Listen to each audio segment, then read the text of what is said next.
welcome to yet another edition of Share with RKB. Today ku desk yange oba ku bench yange erinako kapakat. Kapakat bana kati ezero nnene. Sigitegedde. Obadde olya biki? Ndiira ddala ennaku zino ndi mulalamu. Osinga kulya ki? Mmese ki? I eat pizza every weekend. Neefumbira nnyo ennaku zino. Juli nali nga ndya nnyo obugulayo Kanompa, Rolex, ne kati nfumba. Omanyi okufumba? Enze enkuza gye bankuzaamu tosobola butamanya, sina kye simanyi kufumba, mpozi bino eby'abazungu ennyo. Local foods, luwombo bikiha. Luwombo? Oli mukyala Muganda? Mama wange mukyala Muganda, nze ndi Mutooro. Amanya. Naye nga mama tumusiime Catherine. Naye nga mama wange ye mukyala Muganda, so byonna nabiyigira awo. Wow. Waka walinga olina okukola. Olina okuba ng'omanyi. Gwe mwana yika? Tuli bana. Muli bana? Bonna bawala? Abalenzi babiri, abawala babiri. First born mulenzi, nenzirako ne kuddako omulenzi, last born muwala. Kati omukulaba era ogobanga first born. Because omuwala buli kimu obanga wakubiri nagwe muwala. Buli kimu obakolanga mami wa mini mami. Yeah, I've always been that mini mami to all my siblings. N'omukulu era olaba nti andabamu eyo image. I can imagine. Mini muwala wange agamba naye mami nze nkola nnyo buli tompeeza. Ne mugamba you're the mini me. Olina okubanga weetala. So do you feel that like pressure? Nga mwala wange jagezaako okwogera. Ekituufu kiri nti pressure ebaawo, but nze ku side yange you blend into that love. I blended into the love of loving my siblings. Netuketsa nga seetaaga permission ye to do what is right for them. Kinkakatako nzeka. I just find myself awo nga njala genda kyayira muto wange, njala kebera ku mukulu wange, you know. Netuma nzeka kati. Naye nga kyakatandika okuwuliranga. When you grow up, of course, waba oli muto they are bothering you. Right. Of course, because you're also a kid, you want the love. But bw'okula, you realize and wetuma wekanga bambi kali kusomero nange naberanga I need to check on her. Like that. When if she's not yet jetuli, she'll catch up. How was it like growing up nga gwe mini mami? Story yokula kwange ntera nnyo gyewala because egwanjogedde bubi. Are you sure? But yali nzibu muko nalina mama mukambwe nnyo, so kula kwange kwali kwampi migere. You know, naberanga more I can't say more reserved, but she was too harsh. She was a good mother, but she can try to yasukanga okostegera. Mama mufirika yennyini. Olusi kisukka. Kati waka wanje kyanga nnyo era nakula ndoota ekintu kimu kuva waka. Nga wakwokya? Nga njagala kuva waka. Oyi fedna, nze nali mwana wa ddalu nze. Kati nze kisesa asaali mulalu nnyo. Like people really expect. Okay. I was humble. Yes, efujjo libaamu eri omwana. In fact, nze bw'ogamba musango ki gw'osobola okunkubira embuto olwali nga lugambo. There was nothing else much. Lugambo oba olw'opawulira. Mwakumanya kiri wano muyite. Nze nga tofaayo gwe kyonna ekituusewo report mba nayo. That was the only challenge I think. Ebirala bye by'abaana ebya bulijjo ayonoonye kinayo. No more stuff for kids. But kankulye kapa omwana ow'effujjo kati nga nze nalinga nina effujjo mu ngeri emu oba endala kati bankuba nnyo. Kati mukunkuba n'enguba. Nga ne bw'okola kimba mpulira nga sikyawulira kubanga namanyi ne bwe naakikola bajja kunkuba. So was that like natuuka ekiseera mama nge yankubanga nnyo nentuuka ekiseera ate nga ndwawo musanyusa. Once in a while oddayo n'ogamba omwana this is good, this is good. Kati nze ekyongo kiwulira oba okiraba. Tomanyi ky'oba okoze mu lunaku lwange. So kyalwanga kati nentuuka ekiseera nga nkimanyi they will not appreciate, era jjayomba, era ajja kunkuba, era kijja kuba nentuuka ekiseera nga sikyafaayo ku impressinga. Lwaki oza kyajjanga bwe kityo? Because ogubeera nga bw'ogambye okuba, because byonna obikola n'okola everything naye nga still banoonya ekibi mu kyo. Nakula by then embeera ezo nakazijjamu nga nange bwe mbeera n'omuntu I'm always looking for what is wrong with them instead of concentrating on what is right. Sure. Kati nga nze mbeerawo nga nondalo neeronda mu kifo ky'okulaba nti Ruth is this nga mbeera ku opposite. Ye kino nga tekiteeredde, ye kino nga kiri. You understand? Olonda kikyamu negative all the time. Yeah, because Eva bandabangamu ki bankolanga bwe batyo, but I'm trying to work on mami, but mommy, why me always in college charm? She's not that kind of mom who listens. Tawuliriza. Bankuza. In fact, nze nakula nga abantu abasigadde bonna bambayisamu ekibala nga ntya nnyo mama wange. Nti nkuze nakyo. Nti Ruth nze ntomera anything. Nakyo nteraawo ne ntya kiyitamu. Yes. Naye teekawo mama. Kama wakumaza amaanyi. Awo oba mmaze. Nga si respect but fear. Yes. Kyava dda ku respect kati. Because ne bw'olaba nga ekintu kyakoze nga nawe eddayo once ne wewe muwala otasobola kujja naga ne memories out. Ekituufu owange tekisoboka otya ng'akoze kikyamu ati asobya anti kati abafirika baatukuza nti omuzadde tasobya kati yalemeramu ekintu ekyo. But kapakati omwana omuwala yenna bw'aba akula aba yeetaga maama we, waliwo embeera gy'atuukamu like nga tuse let me say 11 12 13 nga yeetaga mami okubeera close. So embeera wagiyitangamu otya without your mom being friends? Mama nga teyavangako mu maaso gange, I can't say mbu yansuula bamuwayiriza. She was always there but she was baddeko mu relationship nga omusajja ekituufu waali ovuga emmere akuwadde buli kimu naye nga oli singo bwebali ng'oli singo ate ng'ekiseera tabikola my siblings naye nga ndi singo mu side of a parent kitegeera nga sijja ne nga mami oba kino bingi zo bayiba ebyantuukako nga nkula byatamanyi esaawa zonna ne bwabiwulirako ndooza ayinza n'okugamba what because that room was never there. Nga takuwa time nga mami okubuuzako bw'owulira. But is that important for a child? It is very important. Why? Because you know what is funny? I don't want to have kids. Because I don't think I can give them what they need. Nze saagala in fact zekyoganye ne bakyali bange balina abaana mbagambirawo nti omwana ogwo omundekera ngenda ku promise nga nti agenda kulya agenda bokke but woba osubira nti ogenda kunsanga nga twegwa muzannya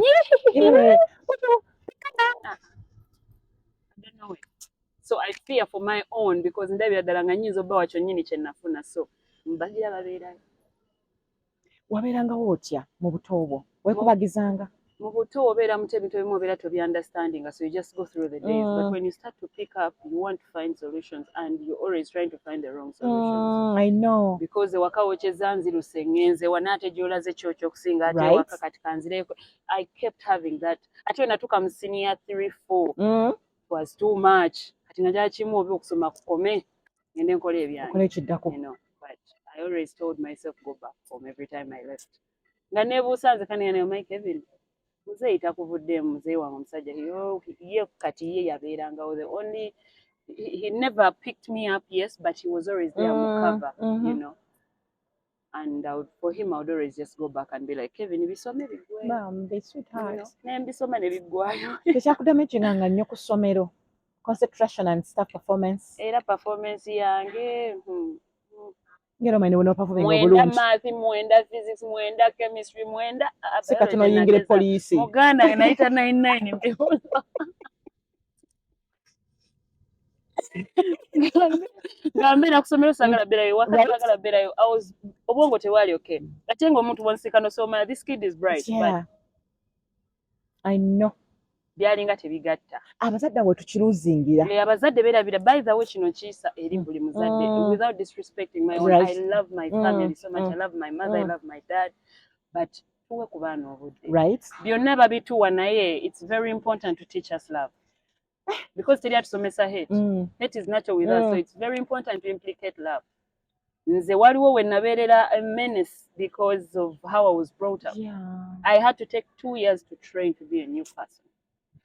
So kiri very important truth very important olw'olumutuula n'omwana omugambe naye kati ekikusumbuliraako ekiri because even at this age it's rare for her to call me and say come you're too quiet are you okay byonna biwala byange bibadde ku university naye nga ntuka ekiseera nenkuba ku ssimu nga you girls are you okay naye trust me kapa nga lwenkuba essimu muwala wange agamba mbadde nakyempita mami thank you for calling and we share mine will call you that is if she has called gwe oli otya ndi bulungi mami mbadde nakyo njagala onfunireko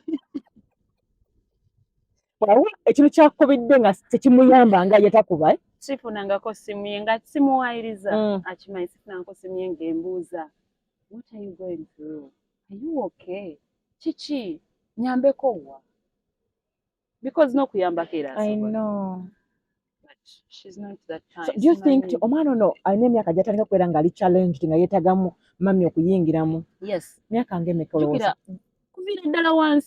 kuviira ddala wansi wano njagala nkubuulire omanyi batera okugamba a fruit doesn't fall far from the tree. This person is picking up from every nze ntera nnyo okugamba ne manager yange nti nze mbirivinga nti abantu computer we are pieces okwata laptop ng'akagigula nkalu ky'ossaamu kyetereka ekitaliimu tekiriimu togenda kujja mu PCR so searching kapakati biki tebiriimu teyabiteekamu So nekino bwe kiri. What you feed is what we get. Exactly. So kye wanteekamu kye kino kye ngivinga back to the world. And empoza ebipya byenjiga kubala. So you get involved from the beginning. Manya feelings ze sigamye nti togunjula right naye waliwo nze ngunjula gye kuba kutta ng'asooka bw'ati ebbinika y'amazzi n'ekkuba oba sepiki ekimuli okumpi kyakasika. Yes, that kind of anger. So what are you training? No wonder si kyatomera gwe nsanga gwe nkuba bwe nvaako. You know, because ge mazima because that's who they brought up. Kyekyaspakinganga anga ye byewakolanga byolowooza byesobola okujjukirako. If you do something out of her mind, for example, cheka akatebe akaawo kati ye bw'akikugambye kiba kinege kiri mu mutwe gwe. So singa nkateekawo minus an inch of what she expects, it's fire. Sometimes ebintu ebimu byamusparking nga bimpunza ne ngamba oluusi nfumbye bubi. Sometimes I'm young nze natandika olabirira bato bange nga she goes to work animal people nga ndekayo waka, you have to mop, you have to cook. Oli omuto ddala omukulu Kenny ye kasita mami ayitamu nga naye ayitamu he's a boy. So there was too many responsibilities, you understand, especially in the holidays. Naye nga byonna she expects to come back nga biri perfect ng'omuntu omukulu. Exactly. So nenkula neeyo nze bale nze ntegeka nze nnongo nze nfumba sikwagalako naye bwakuzibwa. Exactly. Era nze bw'ojja nga sina kye simanyi kufumba bwe nga nofumba mbajja saagala yawula okwagala n'obutamanya. Sina kye simanyi kukola when it comes to domestic work. I clean, I cook, I wash. Ntegeka natandika n'okusoma interior designing on internet. Wow. Because I'm so good with kutegeka. Yes. And if you come to my house ojja kyege nalwala ne OCD. Nze kano bwe kaba kalina bba bwe kati kyantuulamu nga bwe kimulimu okitegeera. So that is ebyamusparking nga byabanga bitono. There's a morning we twazuuka ne batuwa amawolu. So I didn't want to eat. Baakuba nze the night before nali nfunye border accident. Yes, sorry. Baakukuba omulawo. Wamenya se? Naye ekinkubye okimanyi ngamya okulya. Siganye kulya because mbunera go what. I don't want to eat. You don't want to eat. The others have eaten, I'll eat later. Kati oba ye mu mind oba kyekya oba yalowooza nganye kuba mawolu oba yalowooza ki simanyi kyajja mu mind. I really don't know. And you didn't ask even? When how you can't ask us parking. Wow. Yankuba omulawo ngamba nyabo mukazi wattu nenziruka. I went, I called my dad. Nemga dad, you know what, kasooke mbekeeka. Etuwakola na daddy? No, he's there but he keeps going and coming. Yeah. So lusitabaawo nengenda nenvaawoko nengenda ewa mukwano gwe nemberayo. Bwe wada teyakutta busi. Kati she camouflages, you know. You come sometimes and she's like, especially when people are around. By the way, when people are around, she's embeera guilty. Ojja nawe ng'akapa owayiriza mukyalo odo. Yeah, so you'd come around and she's like, she just looks at you and she's like, cool. Then the cycle repeats. You understand? And I only talk about these things because I can't access her. Right. Now I'm just trying to communicate to her that I need this to change. Yeah. It's time up. I'm an you need adult her now. I need know. her. I need her to understand that talina kyaliwe mu nsi muno. Ne batabani be bamwagala, but the daughter, me, I am her friend. And she has not given me that chance to show her that I am. You understand? That's the only thing. I can't get through to her personal. Yes. So I feel like if these messages can get to her, she'll understand you. Yeah. The inner you, the inner kappa card is missing the mom. Yeah. I need to njagala ngambe nti mami wange nga bituufu ngamba mami wange. So si bino ebyokuyisa ku ngulu nkuwaane nga munda kinjo kya. Oli empty. Kinkolera bwe kityo. Yeah. Watuwako time newejjusa oba neweebuuza ddala ono ye maama wange? Nakimubuuza. Oba ndi adopted? Nakimubuuzaako n'akaaba. You know, she challenges me. Sometimes when I try to express my feelings, she cries. Now when you start crying, I don't know if it's a weapon she uses or something, but when you start to cry, I'm like, but I've asked her several times. And she knows. Why? Watch to That's a tough question. I know, but Why would you get your kid to ask that?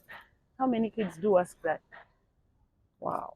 Kuba mama asobola okukuba naye ng'okimanya maama wange. Angonjula n'okitegeera. Naye waliwo we tuukira ekizira n'ogamba naye sisa kuba nga nze mubi 24/7. Buli lunaku. Ngezaako. Nagezaako. Nze nakiwala kyange my 5th kubanga nina abawala 5 ne muwala wange asembayo ali mu lukapa katirungi naye anyiiza nemala wekikuba nemala okikuba nkigamba naye kati olaba otanti twakoze kyadde kibi kale I am sorry nakukubye but wanyiizizza era ekyokola tekinakola bwe kityo kinakola kitende kine bwe kiti kukitegedde mukwano siga nti kuba It was beat out, beat it and beat out, beat, cut, beat. Oh! Kati mu busungu bwo obumalira ku ki? Kubanga omwana omuto aba ebintu byakola ebingi. Nawandiikanga nnyo, I love to sing a lot. So nga mpandiikanga nnyimba bubi naye nga nnemerako kati nayinanga omuze nga neggalira we used to share the house, yes, but nga nze eno mu section mu time yange ey'okulongoosa ngera ekyokulongoosa banneesiga Kevin gwegera olongoosa the other section nti weesirikire nga nsirikira mu section nenkuba loud music nga n'ekikomera kyonna kiyomba because waliwo emizigo around us akendeeze nga nsirikira omwo kati nentuka ekiseera nga music abenkomiriza nenfuna bu earpiece bwakubyanze ng'ate bampita mpulira ogaddewo onyoma omuntu akufiira kumpi nange kinyombye nga omuntu ayinza okuyinga nakaffe naye nga towulira neŋŋamba omunaku azzeewa you know. And it was always hard to have a phone at home. Ngera bw'omanya African setting. So nga onoonya weebuzaabuza ne wabula tebakkiriza kufuluma. It was tight on me. So ng'otuula oluusi mu kikomera oluusi ngenda emanyi ne ntula ne mpandiika obuntu. I used to write poems. I love English and literature very much. Mbeera ku ebyo bwe nnakulamu ne ntandika okwetongola we nayingirira campus. Aya fire. Naakafuna boyfriend, naakafuna buli kimu kipya. Boyfriend omufuna otya kati gwe atalina love? Kati ebintu bya boyfriend naddala ng'okyali mutototo 19 teweetaaga love. Kaba kajanja kutijja bandabe bampaane nze nina gundi, you know. It's not about love. Wabeerawo demands, you know, when you're growing up as a girl, adolescence, biki ebintu bebe tuyiga obigiriza abaana kibiri normal so that these kids can share. I'm trying to do that with my little sister. Okay. I just went out to date this guy who looked good because he looked good. Okay. There was no other reason. It was cute. Omufuna otya mani nakukiriza okutambula? Namufuna ye ntya natolokako eka ne ngenda ku studio recording. Omuntu gwe bakuba ennyo bwe bati gozza emisango. Anti kati olaba kyo kyolagamba oguba notandika onnoonya. Nze nanoonyako ne Aunty Sulu Mwanzize kanti si omumanyi. Namunoonyako banzine vaayo ne muganda navudde eka banzibisizza kozi yanzibisaako lumu ssente. Nayomba binyo nga layisiinadde 10. Nenziruka eka ne ngenda ne nkubira anko wange ne muganda ndi mu kujjaawo n'ekyemanyi jjajja talina ssente naye ndeeterayo 2 ze zindeese najja nazo ne ntuuka. So I called Aunty Sulu. Ye yanzize eka.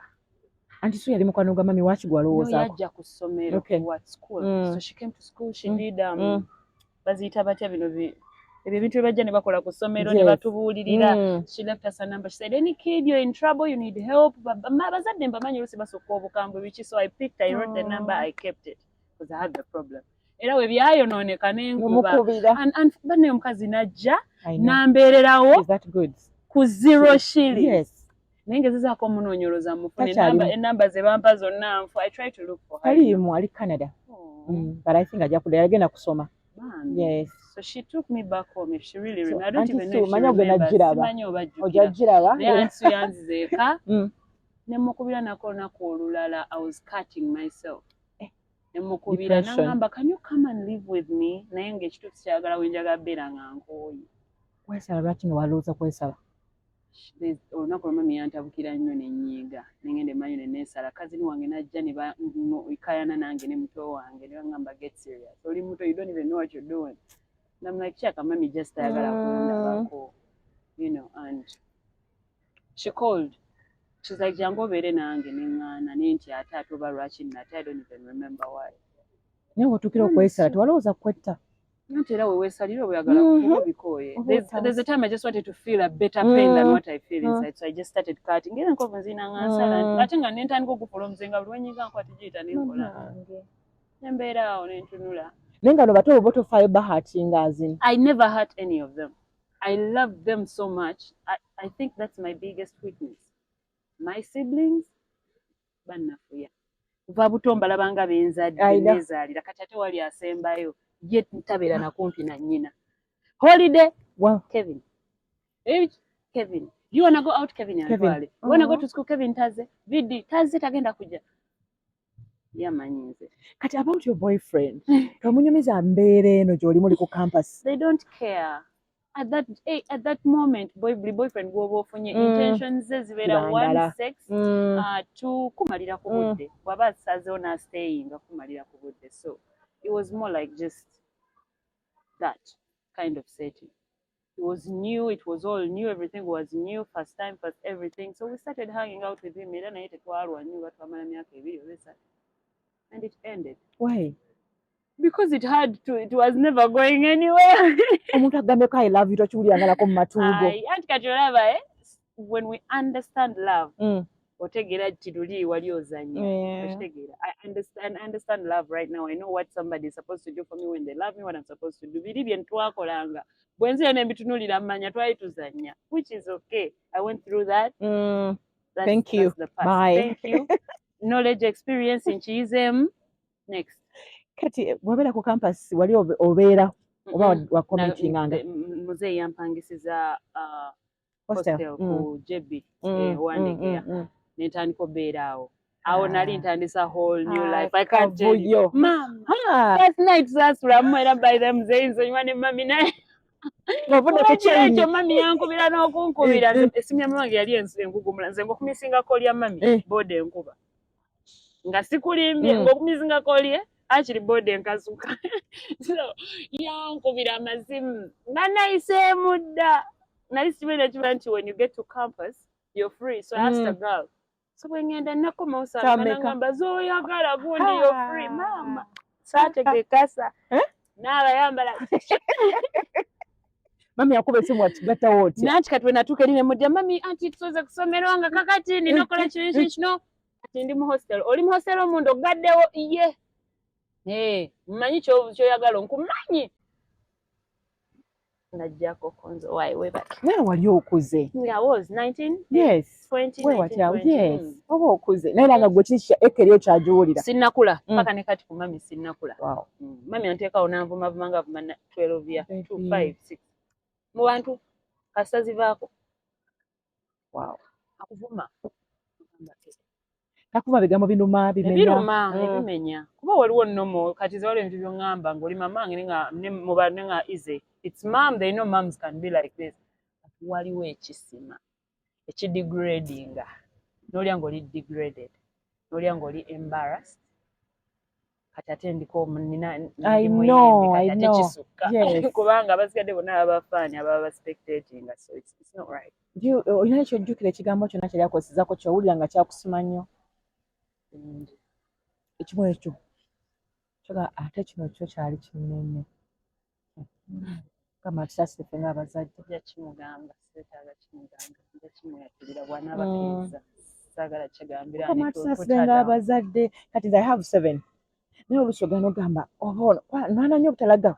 It's so hard for a parent okugamba nti kino omwana bonna obaagala kyekimu. Kiba kizibu. Yes, we try so hard. Kiba kizibu bonna obaagala the same. Naye tulwana nnyo obutalaga. Awangalaga. Era ffenna mmwe wakati kimanyi nti nno omwagalwa we first born. Era gwasingayo obuteetaaga. Second born yagwe gwa mama. I don't know, because if she loves me, I'm sorry to say, the vibes she gives me, the way she treats me, gives me no love. Negative energy. Maybe some people love the hard way. Maybe I don't understand it. Maybe how, because sometimes I believe we're more gera. Mokanya. Ate olina okutegeera nti omwana wo olina okutegeera ne love language y'omwana. Kati abange bonna wegabye omusanvu. Buli omu ayagala differently. Yeah. But I try so hard. Ate obazuula mpola. And I don't want her to think I'm saying it's easy. It's not. It's not. But then ekisukira kiba kisuse. So nza wagenda ku Makerere twaddamu na mumisinga. Okudda akalutalo. Nga bankuye n'ogwa tojje. When I went out to the world, there's a lot I wanted to do. A lot. Nalinga va mukomera lyokubanga obadde mukomera omanyi mukomera bakuwa emmere bakuwa ewokusula bakuwa buli kimu naye waliwo ebitalijja. Your favorite stuff will never come. The second I come did this world. The second what was this I never did. So nga njagala.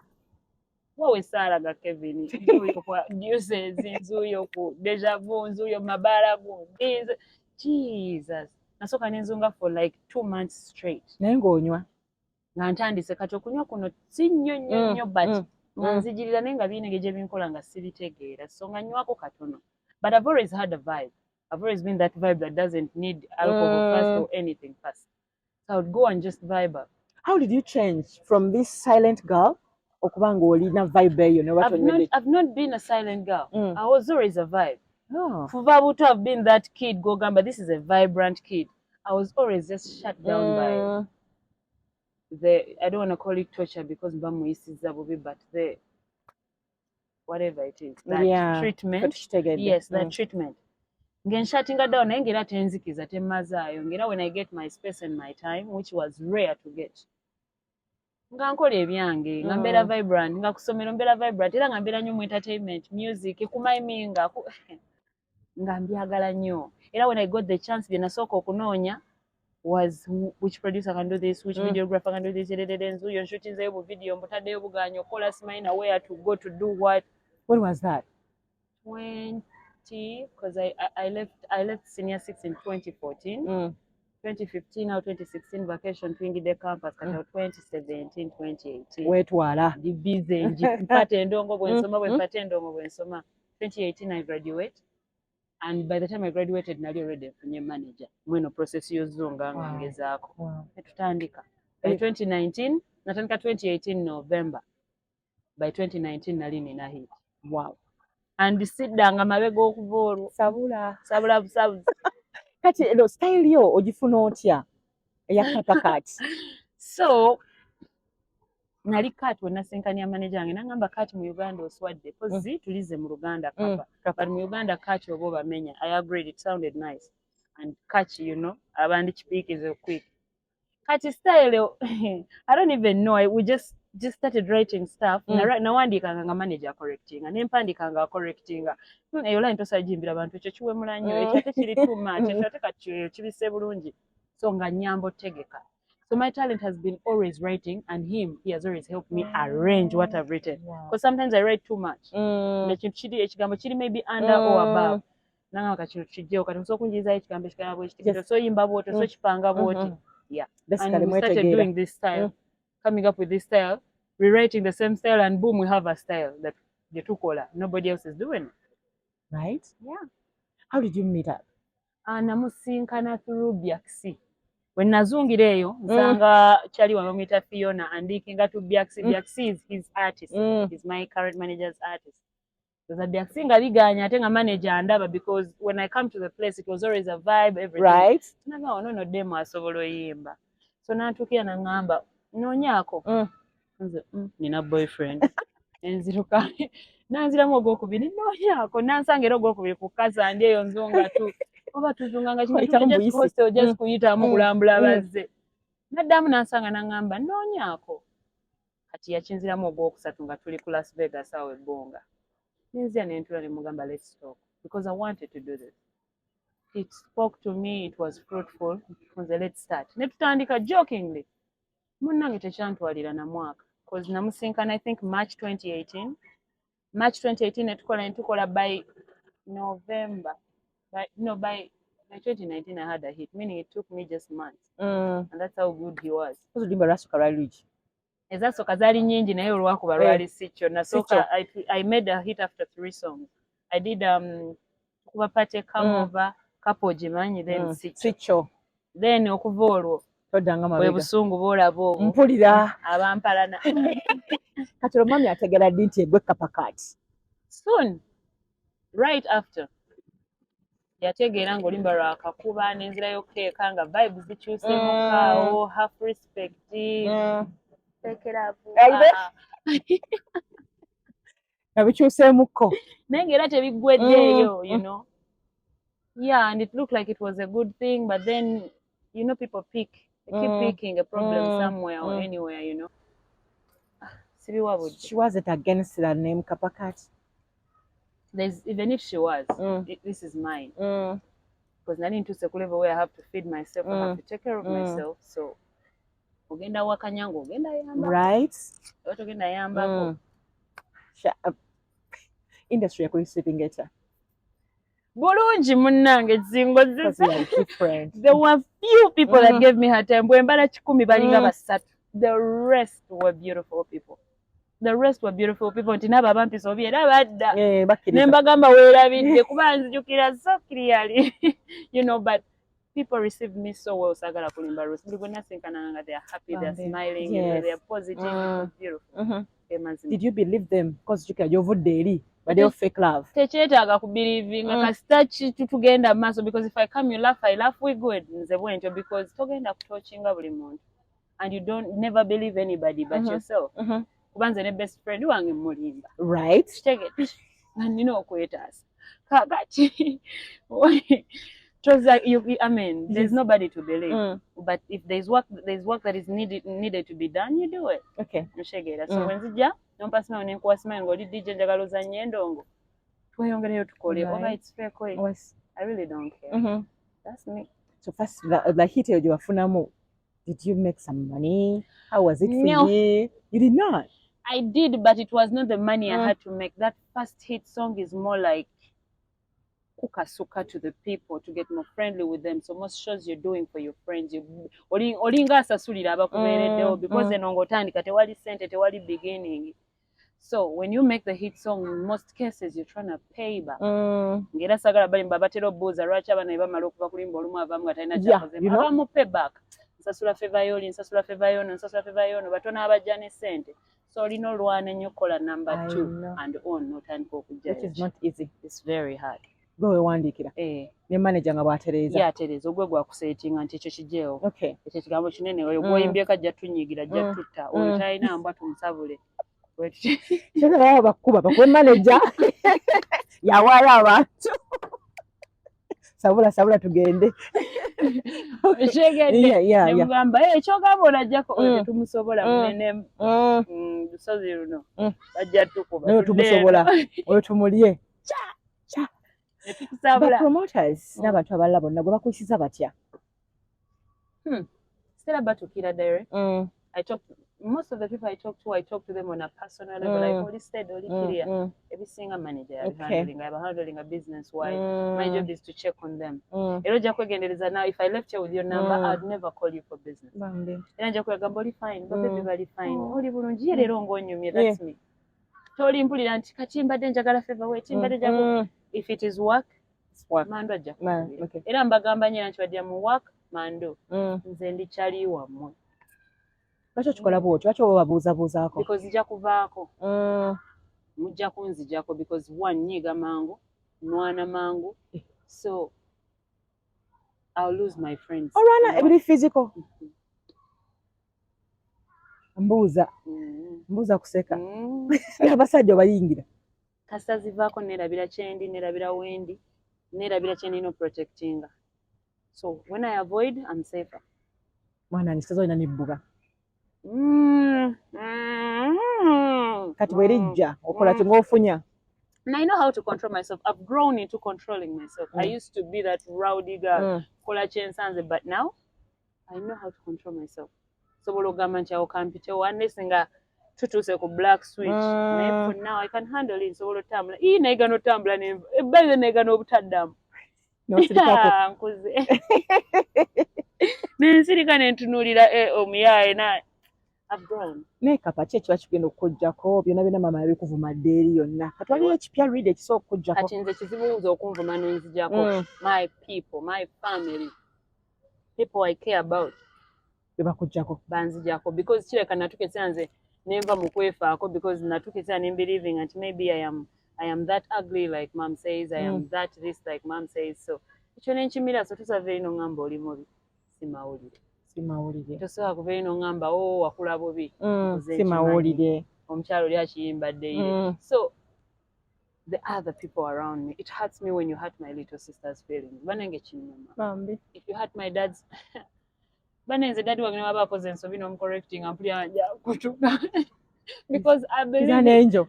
oh my god kati ebyo nze ebinzijako but me ne bwe muvuma muli ku kisenge mukuba sina kyempulira Tattoo zino zitegeeza ki z'olina? Waliwo omuntu afuna tattoo for a reason.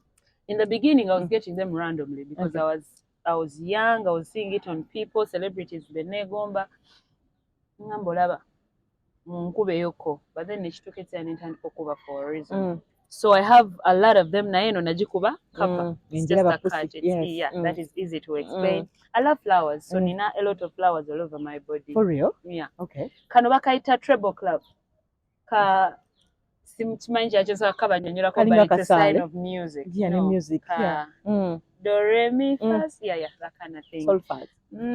that's just my name cat wano zisinga just randomly you know as it kubeyo kale kankuwe ekyekumi okubeyo wano kano Wow. you know there's just some addictions people like to have I love to have pins I love to have tattoos so sometimes I can just take for vibe tuli awo we are having a vibe tattoo artist wene mga Kubayo. ne wano bikaoko so very one day ngenda zuka nga nzijjudde We're not judde tattoos kato chatsa. nga nzijjudde you know it's just anga bonoga nti nze njala nnyo emmere I love them Okay. Yeah. Oyogedde ku ba celebrities b'oyagala. yeah Bantu bameka b'oyimbyeko nabo? nakayimba ne Shiba Gravity Kabako Okay. waliwo omulala bebo right yeah Ne bajja oba gw'ogenda?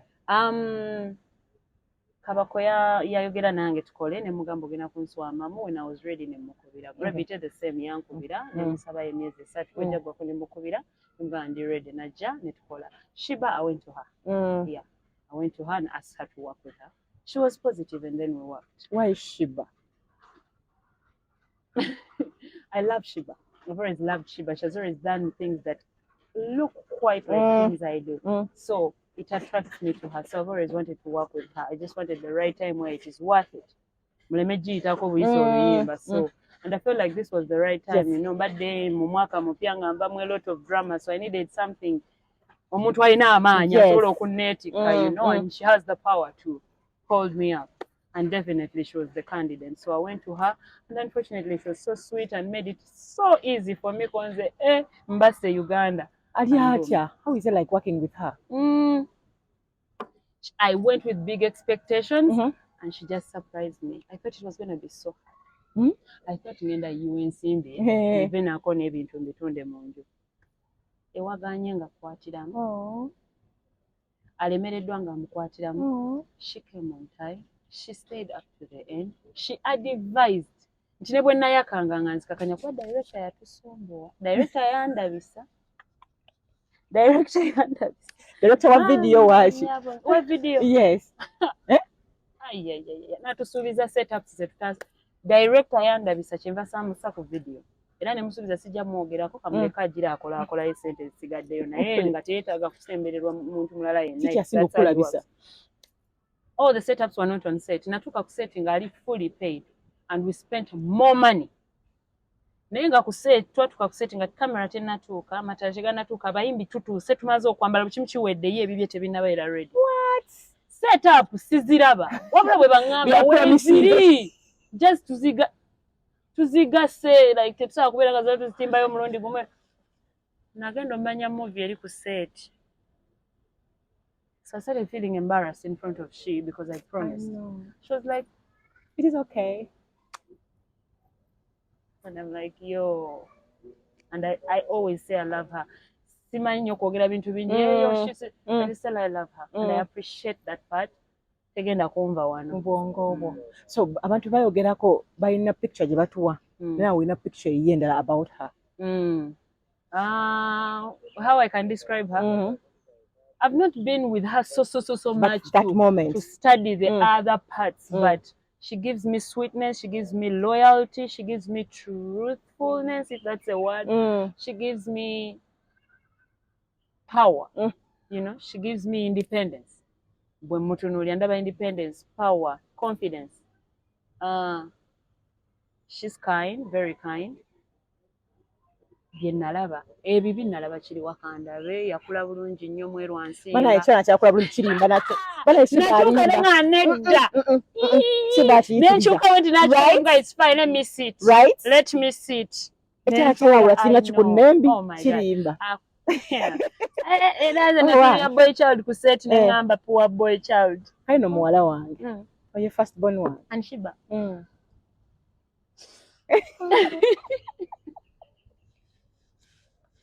but working with her alina kyakwongerako kati olaba ebintu ebisinga byadda ku social media my numbers grew on all social media platforms my numbers grew mashegera nezigendera ddala waggulu nayingiza sente ku bize mwe naliddeko ne wiiki eri nayingiza sente like the money I made off this song I've not made it with any other song choka in a short time right kyewunyisa olimba lwa mwezi ndoza lulina omwezi luwezi z'omwezi guweze mwezi guteekwa kuba nga guweze and sente zenkoze kale there are some of my songs that have made really money because of the time frame but the money it has given to me in its time I've not made it with another song in that kind of time obokitegera so sinafuna negative sinagifuna ate nga kyeka ku birungi byakoze newe nagifuna sijja gibagamba njagisigaza because it's gonna be so weak to challenge all this that she has done.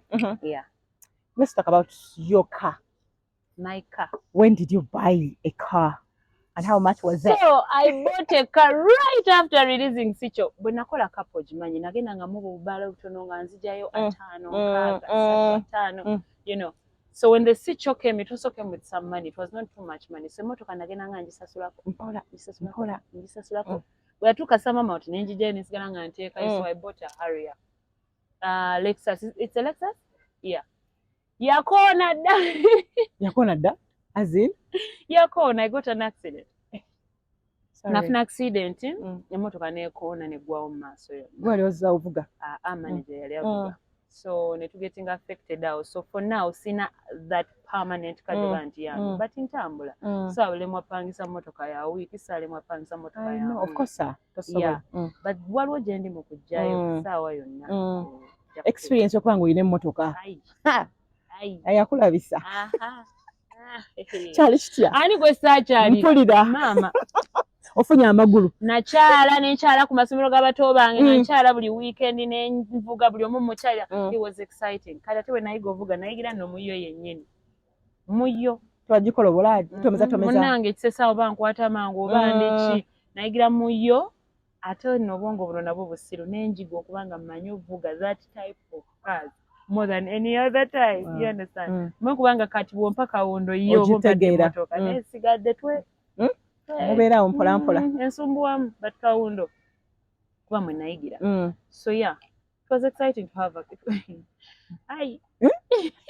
nezikanaga nfuna emmotoka yange nja kubasambala nja kwambala mukoma eno nga njisiimuula nga nfulube nekwata baketi ekyangu ekisiimula nenji nalabirira emmotoka paka yenakoowa kasita namala okoowa ogirabirira ndoza emyezi ng'esatu nga nkooye bulungi netandika kati ogitange egenda kumashi n'ogireka neevaawo kati mu bwongo oli yabeerangamu ki nga lwaki togita nga simanyi nga mpulira bwe bagirongoza ku washing bay damaging it it's not gonna get clean they're not doing what I want so nga njituulira nenjongosa nisooke shine nga bweti waliwo wange yampitako nanga naye banna omukazi okwoza emmotoka biri neyaka nemaninga nennaaba nenyambala netolola munyonyo nga sirina gye ndaga muganda wange nempakingako ku shell neningizaako eri wali okuba emmanyi mbabuuzeeko teri neŋŋenda kyali wali amafuta wanyanga ga set house oteekamuko kati ate by then yali kyali tekinywa nnyo kyaketera nekifa naye by nga nakakifa nga tekinywa nnyo ng'oteekamu n'oweetooloola around oba oyina muye yayimbye show nga nekyate kati za Uganda ozimanyi you catch a show today you eat tomorrow nomalawo flat not as good as the 100 nobaka enkya empya webaka tolina ere ekumi ngo kimanyi nina olya enkya ate ngenda kulya pizza ate yakulya bulungi nnyo so Uganda that's how interesting accident gye wafuna teyakumenya teyakukola bubi nakutuka ligament munda naye kukwaddawo kale kunumamu but Better. Kwe kwaffe kuli okwagundi okwa bodaboda era. Aha. Emunange kwe Kwe kugulu bakuba omulawo. bakuba omulawo ku boda yakukutula kati era mu accident nali ntadde obugulu ku dashboard Nsabula. mama ne bakutula ne kubawo omutwe but I'm good now. It's been a year and a half too. I think a year and a half or two. Mami teyajja. Tomugamba. Nasoko gamba. Kyakuteekawa. Nyiga. No. Nkimwatulira nangamba. Ali wekoza. With the pictures? Yeah, I sent her the videos. The videos are on the internet. You can check them out. Naga wali wekoza. Nekoza okugulu kulamu nali nekoza okutula mu wheelchair. I just walked away. Nzadde munange. Okay. Ekimale sikisuubira. Nange nali sikisuubira. Era munnaye nange nali sikisuubira era nange nalekerawo ogenda ennyo ng'alwadde. Mpuliza ne ŋŋamba, is she okay? Because I felt like oba nali ntijja because navugako mu COVID ne bankwata ebirungi 3 naye nga ngenda kulaba mami ali ku kitanda. Ne tuvuga nga blood wali owudde ku kigambo maama kati ugaye maama mulwadde kati oba onsibansiba nkukolere ki? N'oba okyayo. She didn't. I was really hurt. Really hurt. So I had to heal. Nga ntambula muko, ne bampa wheelchair ne neetwalayo eka. Nze omulwadde n'ensituka. Mama. But you know what, Kapa? Newankwadde teyajja. Yine bw'alwala gendayo. Manyi lwaki? You give out what you have. You have love. Yayinza okuba talina mukwano. Your training. When you train and get it back. Omanyi teri kiyinza mubbi nga kumubba. Yeah, no. Because kati ye ekyo kimalako omwaka. Yes. But how do you think I feel? I'm bleeding. I'm bleeding. I'm calling you. I'm telling you. I'm swollen. I don't understand. I'm confused. Everybody around me, I don't know them. I need somebody I know. And I'm telling you, you're telling me you have clothes to wash. Are you okay? Maybe I was asking for too much. No. She didn't. N'abazadde tuba bwe tukyabamu. I don't know lwaki baba bwe batyo, but it's not funny. Oluusi tuba bwetyo. Oluusi tukikola unknowingly. Ate ebintu byasuubira nti akulaga omukwano ate oluusi nga si mukwano gy'oli. You only need her presence. Nali mwagalawo nnyo. She didn't. So if that's love, I want to see if in 10 years from now, when age has caught up and old age birwadde has come, and I'm supposed to be there too, and I tell you, now as you can say, I have clothes to wash, so. That's revenging, honey. And I love revenge. No. It's just that sometimes when we talk about it, breaking. I know. I don't know, by the way, why that happens to me. I choose wachi omukyalo na nyiza. Nizo ongeza ko kwesasuza, I break. Because you love her. I break. I feel like I can't do it. She's your weakness. You love her. Exactly. Because you love her. That is why watakola gwe kyokola. You feel hurt. Era singa wito mwagala, singa towulira ekyo ky'owulira. Kinnuma nnyo. Lwakuba omwagala. I've not spoken to her in a long time. That is love. But I keep following her up and she don't know. I call my brother ali ati ali. Instead, leero temuyombyemu kiriya. Eyo love. You know. Kati gwe gimumette. Kati genda ng'okimanyi si ye talina gwe gimuwe. Eventually ejja kujja mpola. Kati ekirina kimuli bwe kitakiwa amazzi tekijja kukula. Kati bwe kifukirire n'eyo gy'olina. Banga atadde mu charger, mu charging. Awo kapaatira yakamisinga. Charge her. You need her, honey. You need her. Power bank tuguze. Chokoa, sweetheart. We try. It's just that waliwo ekirya government can't take our space. Nimekuona. I know. Because as a child, as an adult, ovaamu ekigambo nga kinene nga tokyasala. Kati independent. Exactly. Okyogera n'ogamba mama omukazi namukubye statement sigizaayo. Naye ofuneko help. I've tried kati ate gwangambe nti sutaliwo because I was always thinking of calling her. Maybe nga yakomyewo kati wenjogerera naye the last time I checked nga taliwo. I haven't. I wanted to get a counselor probably or something like that, but knowing her, the quickest option is what I took. Distance. Gave her distance. It was the quickest I could get to. But you can't run away. You can't keep running away. She is in your life. Because now wakati ozadde kapa. Nobonooza ojja. Tojja. Singa nazaala dda. Kati mpozi zingira togenda kukola ki? Togenda kufumbirwa. Nangamba ngenda zaala abaana bansibire mu nju bankube so sigenda zaala okidde nawe wabajja kubeera ani bwe ngenda olijja emigo. so Kata, aren't you dating? Aren't you seeing anyone? I am naye oba nondeka ani gwe mba njogerako leero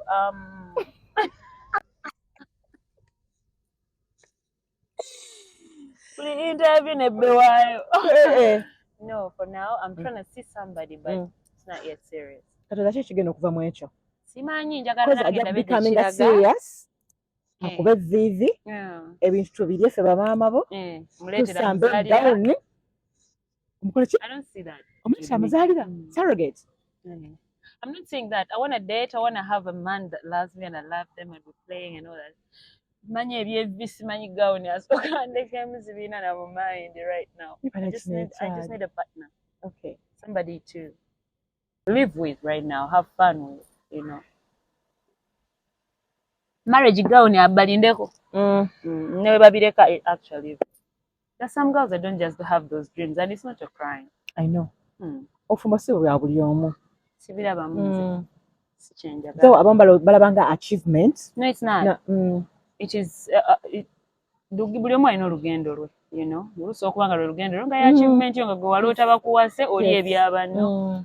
Abalala twagala kukola. We want independence. I want to wake up one morning I can do what I want and decide at 100% for me. Not somebody else kwesikulangako naye kuŋŋamba mbu ate simanyi kati wagwana. Walaba mu myaka 10.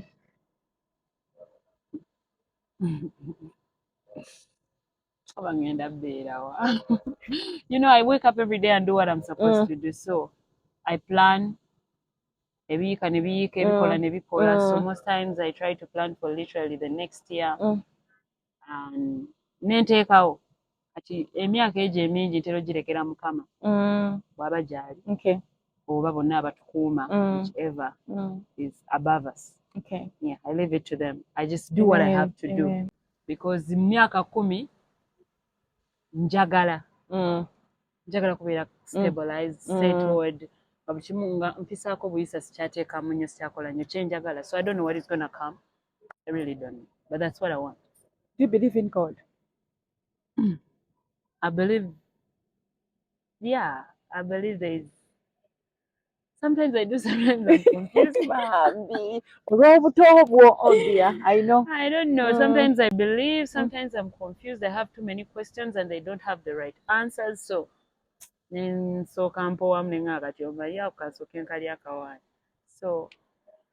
don't know. But I want to believe that I just don't know how it happens. I don't know if it's one God or too many or somebody's doing it. I don't know. I don't know about Miti or Mazia. Simani. I know, right? So you are so ma of Polako. Suitcase. But no suitcase mind you by the Linda very once. That suitcase that has all my information, you know, my 99s. Manager yabirina. Mukuru wange bitekwa kuba mukuru wange yabirina. Okay. That's how much I don't see that life for money. What is some bichi? Library and information science. Be practicing amuko, but kiri ekyasigalayo mu mutwe ngoma zosoma, but I've not gone into it. I've always wanted to do music. I've always wanted to be in the entertainment industry. Acting, music, drama, comedy. I know. That's my thing. And you're good. I am. You're really good. Like at bidi wali ogenda kola mulimu ki? Okitegedde ekintu nasoma abangamba nsome. Mugamba tusome ate gwogambye nsoma ate ombuuza ngenda kukola ki? Right. Bemanyi omanyi. Because if you ask me, I'll tell my father to round up all the money and just give it to me. Yaniteddewo ekizimbe. Okitegeera. Singa sibonaabona miliyoni nga lukaaga lukaaga tuli mu buwumbi bumeka for my education. Zimpe nteekeyo ekizimbe singa mbonaabona kati singa mbonaabona just na luzungu ate nalwo olupracticinga n'oluyiga luli lulimi, you know, because ndaba nga ye biggest achievement yange. There's some decision making. Yeah, I'm not saying to muwerera abaana, but use the information the way you want. Right. Take away life is unpredictable. We just leave it. nga tumbawumba oba kati bw'oweereza omwana omuwala ayita mu mbeera gye wayitamukko ng'okula and she's a fan. Bwe nagamba stand up for yourself it will sound bad abaana bajja kuba bannyaabwe. Bwe nagamba guma it's not fair because kyannyonoona okuguma. Have you ever been there nga tolina device? Tekinyiiza ng'oli you know you're supposed to have device but you really don't have the device. Omutima gugamba ki bw'oguwuliriza kati? The option I took, I don't want them to do it. No, it's okay. My option is distance. I distance. Every time I feel toxicity, I put a barrier. So I don't know if it's a good option, but it's what I'm using. Let you call it. And it's giving me peace. Yes. So, bwe kiba nawe kisobola okukolera that way, give them distance. If you can't talk to yours, talk to them. They need to be beaten, beat them. Nimba. Nimba bambi, choka bambi. I'm using distance. Yes. So I don't know. Do it your way. Kyakumenya kitya as in kyakudamaginga how? Nze bwe natuuka mu general when ngamba mu nsi ntegeeza nga I'm free, you'd never wanted to be near me. Nga ndi charming naye nga when we got personal you don't want to be near me. I was the explicit copy of her. Yakugambye nga nnoonya bibi. It was so toxic being around me. But I trained out of it. And someone can now sit with me for hours, days, months, and they're comfortable. Naye the blood. Nakiba kika. Bulisamba nyomba, mba nekyenonda, oba n'ekibi kyonkola, mood swings, zibeeranga mood swings. Lwaki okenviri mu kasanizo kange? Lwaki otudde bw'oti? Hanki yange nakukola wali. Kati ekisimula lwaki okikyamizza? Okisanze kiri bwekiti. Ate nakiyisaako luula. Lwaki wazino dda ku left, dda ku right? You're doing this. Engatto nze nga nfuluma kaza ne mpanga engatto. Oh my God. Nensangako eyo ng'ekoze nga ndi natusobola kumbeera kumpi. Ennyumba yange y'amateeka bw'okyala ewange obeera ndowooza olina tuulo oti. N'okukimanyi nakikumalako emirembe. Natuuka ekiseera nze nnyini ne neetaasa nga kinsuseeko. Naye muna ekisesa nteredde. I am a better person. Waliwo bw'obulaalira naye. Era si bubi nnyo nga oli. We'll fix that. Okay. I'm willing to change. I just want her to accept change. Otwaye di concert. Agati. Mandu concert yadde. Abuziza manisha. Ogujja. I want to be ready. I don't want to Martha Mukisa myself. Yes. I want to be so ready. Okay. Njagala nkikole nga mugenda kujja ebyaddala fibya baka kasaagala kubira omu kw'omu masimu paka etujjuza lugogo nedda bimenya. Abaana atula kusimu otuuseewa guuni musimbudde. Baweze mbameka. Notuka ku stage nga gwetossa. I want it to be genuine. So I am still doing music. Nja kweyongera emyaka awo mitonoko si mingi nnyo. So kemba kolere music yawula. So that we bajja they can sit for at least 4 hours nga nnyimba non-stop. Bino ebyo bayita nga nyine nnyimba 4, 5 ku 10. Kwewoleza abanno. Buli lulimba lwa dakika 2. Twali tugenda kukola bya Sindi manya gundi. Ai. Maza. Omumwa guno gugenda kunzibi. Sometimes osawunigamu nga Vinka. A lot of people say I look like her when I just started my career balinga bampita Vinka. Kwanza kamuyimbeko mutwawo. So I used to think about her a lot. Paka abantu batucoaching apart. Okay. Era basinga bambuza nga kyimba nnyo ku Vinka. Wanted people to understand that these are two different women. Yeah. And when that worked out, ne muwe emirembe gye. Amina. Era kyakunyizanga. Nedda tekyanyizanga, but I had to work on it. Waliwo challenge nga teetaaga kunyiza ninga just olina ogifixinga okitegedde. Oberenga weeyimiridde. Yes, because sisa beera behind her. Yeah. So I needed to work on my brand and fix it. So tekyanyiza, but I had to fix it. Okay. It was funny actually. I know. It is still funny. I still walk around, people be like, Vinka. Still muwanvu bw'ati. Thank you too. Babalakadde kompadde. Nsaba Mukama akunsumululire mwana gwe. Amina. Ofune ekyo kyennyini Mukama kyakutondera okubeera. Mukama ennyo. Ennyumba ennene eyo ng'ogiraba ng'egiddemu abaana. Ng'akweddemu abaana kubanga Mukama yakutondera n'abaana ng'erina kubamu baana. Ensonga lwaki olina n'abaana nga tolina ssebaana. Ssebaana abaami be bagirina abakyatulina n'abaana. Bajja kunkuba. Nsaba ofune n'abaana. Abajja kunkuba n'abaana enkube. Naye mubeere bulungi. Bye. Gwe